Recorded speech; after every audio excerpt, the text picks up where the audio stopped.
O livro da revelação de Jesus.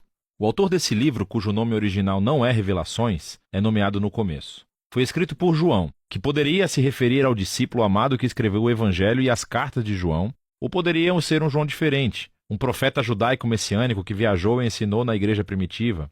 Seja qual for o João, ele deixa claro no parágrafo de abertura que tipo de livro ele escreveu. Ele chama isso de revelação, ou apocalipse.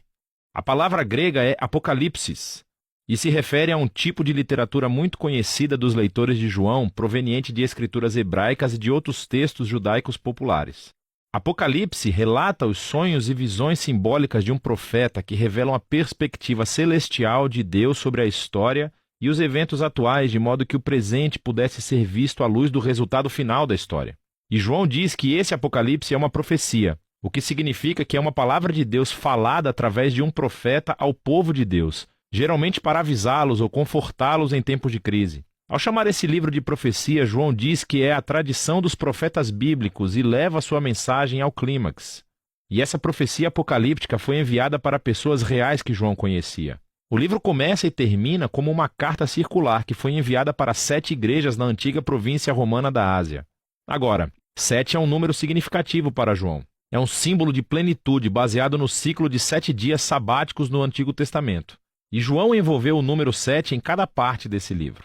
Agora, com essa abertura, João nos deu uma orientação clara sobre como ele quer que entendamos esse livro.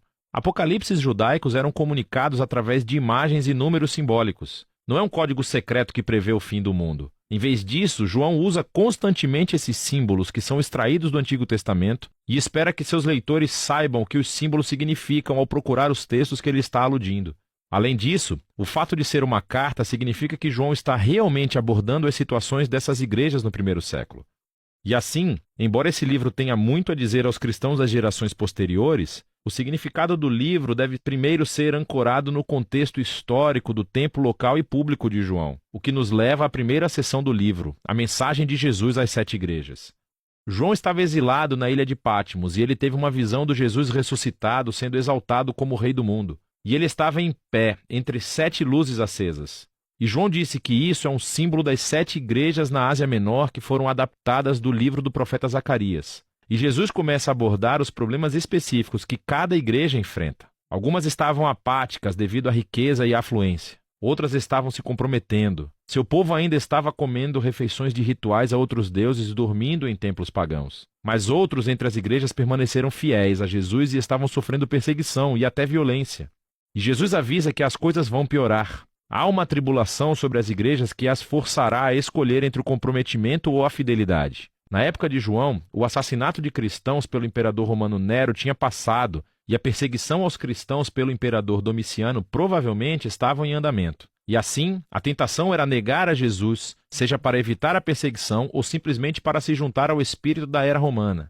E Jesus os chama de volta à fidelidade para que eles possam superar, ou literalmente, conquistar. E Jesus promete uma recompensa para todos os que conquistarem. Cada recompensa é tirada diretamente da visão final do livro sobre o casamento do céu e a terra. E assim, essa sessão de abertura estabelece a tensão da trama principal que conduzirá ao enredo nesse livro. Será que o povo de Jesus aguentará? Será que eles herdarão o novo mundo que Deus lhes reservou? E por que a fidelidade a Jesus é descrita como conquistadora? O resto do livro é a resposta de João. Depois disso, João tem uma visão da sala celestial do trono de Deus e a descreve com imagens tiradas de muitos profetas do Antigo Testamento. Deus possui criaturas e anciãos ao seu redor que representam toda a criação e as nações humanas. E eles estão dando honra e fidelidade ao único Criador verdadeiro de Deus, que é Santo, Santo, Santo.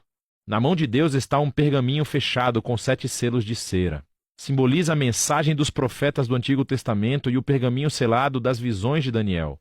Estes são todos sobre como o reino de Deus existirá aqui na terra completamente como no céu. Mas acontece que ninguém é capaz de abrir o pergaminho, até que João ouve sobre alguém que pode. É o leão da tribo de Judá e da raiz de Davi. Ele pode abri-lo. Estas são descrições clássicas do Antigo Testamento do rei messiânico, que traria o reino de Deus através da conquista militar. Agora, isso é o que João ouve. Mas o que ele vê não é um rei leão agressivo, mas sim um cordeiro sacrificado e sangrento que está vivo, parado ali, pronto para abrir o pergaminho. Agora, esse símbolo de Jesus como cordeiro morto Isso é crucialmente importante para a compreensão do livro.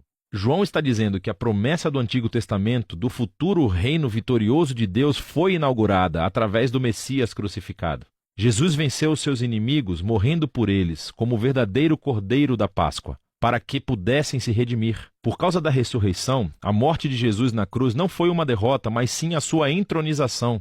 Foi a maneira como ele conquistou o mal. E assim, essa visão conclui com o Cordeiro ao lado do que está sentado no trono. E juntos eles são adorados como o único e verdadeiro Criador e Redentor. E o Cordeiro morto começa a abrir o pergaminho. É um símbolo da sua autoridade divina para guiar a história até a sua conclusão. O que nos leva à próxima seção do livro, os 3 ciclos dos 7, 7 selos, 7 trombetas e 7 taças. E cada ciclo relata o reino e a justiça de Deus vindo aqui na terra como no céu. Agora, algumas pessoas pensam que os 3 conjuntos de 7 juízos divinos representam uma sequência literal e linear de eventos que aconteceram no passado ou poderiam estar acontecendo agora, ou ainda acontecerão no futuro quando Jesus voltar. Mas observe como João uniu todos os 7. As últimas 7 taças saem da 7ª trombeta e do 7º selo. E as 7 trombetas emergem do 7º selo, como as bonecas matrioscas, cada 7ª continha as próximas 7. Observe também como cada uma das séries de 7 culmina no juízo final e elas têm conclusões correspondentes. Portanto, é mais provável que João esteja usando cada conjunto de 7 para descrever o mesmo período de tempo entre a ressurreição de Jesus e o futuro retorno, de 3 perspectivas diferentes.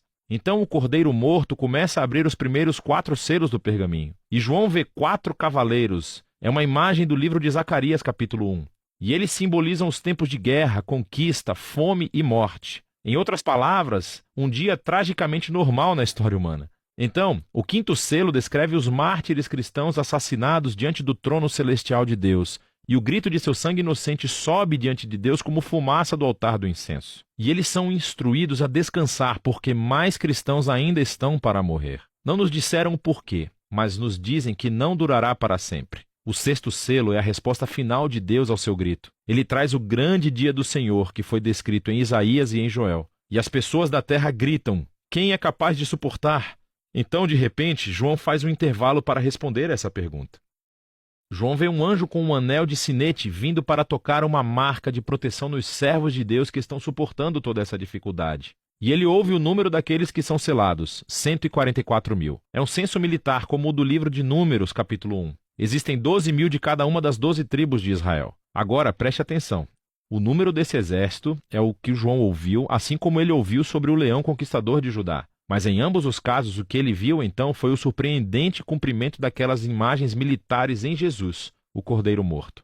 Então, quando ele vê esse exército messiânico do reino de Deus, é composto de pessoas de todas as nações, cumprindo a antiga promessa de Deus a Abraão. É esse exército multiétnico do Cordeiro que pode estar diante de Deus, porque eles foram redimidos pelo sangue do Cordeiro. E agora eles são chamados para conquistar, não matando seus inimigos, mas sim sofrendo e testemunhando como o Cordeiro. Depois disso, o 7º e último selo é quebrado. Mas antes que o pergaminho seja aberto, as 7 trombetas de advertência emergem e o fogo é tirado do altar do incenso. Simboliza o grito dos mártires e é lançado na terra, trazendo o dia do Senhor à sua conclusão. Agora, com as 7 trombetas, João recua e reconta a história novamente, dessa vez com imagens da história do Êxodo. Assim, as primeiras 5 explosões de trombeta repetem a praga enviada ao Egito. Então, a 6ª trombeta solta os 4 cavaleiros que vieram dos primeiros 4 selos. Mas então, João nos diz que, apesar de todas essas pragas, as nações não se arrependeram, assim como o faraó não fez na história do Êxodo. Assim, parece que o julgamento de Deus não fará com que as pessoas se arrependam antecipadamente. Então João pausa a ação novamente com outro intervalo.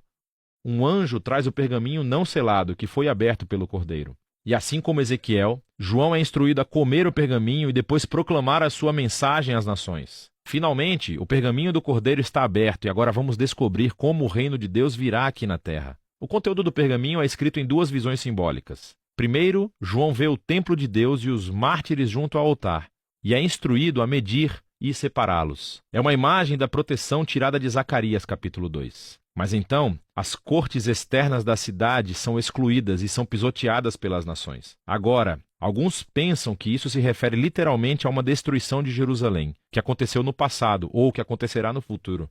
Mas é mais provável que João esteja seguindo a tradição de Jesus e dos apóstolos, que usaram o novo templo como um símbolo para o novo povo da aliança de Deus. Nesse caso, esta é uma imagem como os seguidores de Jesus podem sofrer perseguição pelas nações, mas essa derrota externa não pode tirar sua vitória através do Cordeiro. Essa ideia é expandida na segunda visão do pergaminho. Deus nomeia 2 testemunhas como representantes proféticos para as nações. Mais uma vez, algumas pessoas pensam que isso se refere literalmente a 2 profetas que aparecerão um dia no futuro, mas João os chama de castiçais, que é um de seus símbolos claros para as igrejas. Portanto, essa visão é mais provável sob o papel profético dos seguidores de Jesus que devem assumir o manto de Moisés e Elias e chamar nações e governantes idólatras para retornarem ao único e verdadeiro Deus. Mas de repente uma fera horrível aparece. Lembre-se de Daniel capítulo 7. E a fera conquista as testemunhas e as mata. Mas então, Deus as traz de volta à vida e vindica as testemunhas diante de seus perseguidores. E o resultado final é que muitos entre as nações finalmente se arrependem e dão glória ao Deus Criador no dia do Senhor. Agora, pare. Pense nas histórias até agora. As advertências de Deus através dos selos e através das trombetas não geraram arrependimento entre as nações, assim como as pragas do Êxodo apenas endureceram o coração do faraó. Mas o Cordeiro conquistou os seus inimigos, amando-os, morrendo por eles. E agora, a mensagem do pergaminho do Cordeiro revela a missão de seu exército, a igreja. O reino de Deus será revelado quando a nação ver a igreja imitando o sacrifício amoroso do Cordeiro, não matando seus inimigos, mas sim morrendo por eles. É a misericórdia de Deus mostrada através dos seguidores de Jesus que levará as nações ao arrependimento. E essa afirmação surpreendente é a mensagem do pergaminho aberto que João colocou no centro exato de todo o livro. Depois disso, a última trombeta soa e as nações são abaladas quando o reino de Deus vem aqui na terra, como no céu. Então, agora sabemos como a igreja dará testemunho das nações e herdará a nova criação. Mas quem foi aquele animal terrível que travou guerra contra o povo de Deus e como se desenrolará toda a história? João nos dirá isso na segunda metade do livro de Apocalipse.